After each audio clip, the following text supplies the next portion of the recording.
चलिए आज हम लोग देख लेते हैं लेट। ये लेट का मतलब क्या होता है? ये जो लेट हम लोग पढ़ रहे हैं ना, लेट ये मीनिंग देता है ने दो। ये जो हिंदी मीनिंग देंगे वो क्या होगा? ने दो। ठीक है, ने दो, ने दो।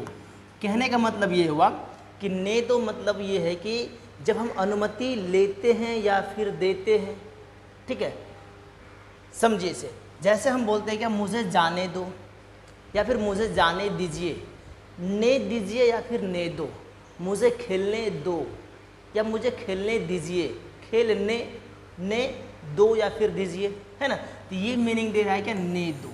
अगर देखिएगा तो इसका यूज क्या जाता है क्या, है ना, four four four giving giving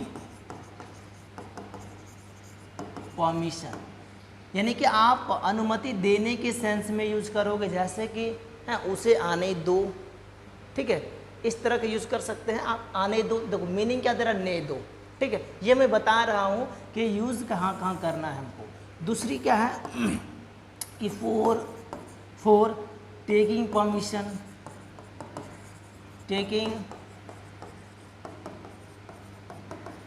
permission, है ना। टेक मतलब क्या होता है, लेना। गिव मतलब क्या होता है, देना।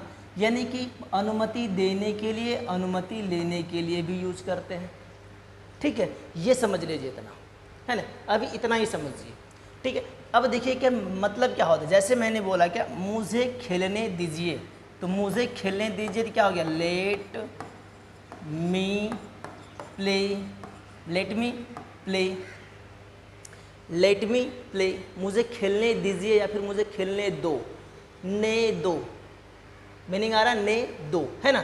जैसे देखो, अब देखो अगर इसको स्ट्रक्चर से वाइज पढ़ोगे या जानना है तो ये देखिए कैसे हो जाएगा। ये होगा क्या कि मुझे खेलने दो बोल रहे हैं तो क्या लगाना है, लेट, उसके बाद ऑब्जेक्ट, उसके बाद क्या V1 यानी वर्ब, उसके बाद फिर क्या ऑब्जेक्ट। इसका मतलब ये हुआ कि ऑब्जेक्ट 1 इसको मान लेते हैं, ठीक है, ऑब्जेक्ट 1, और ऑब्जेक्ट 2 इसे मान लेंगे, ठीक है, ऑब्जेक्ट 2 इसे मान लेंगे।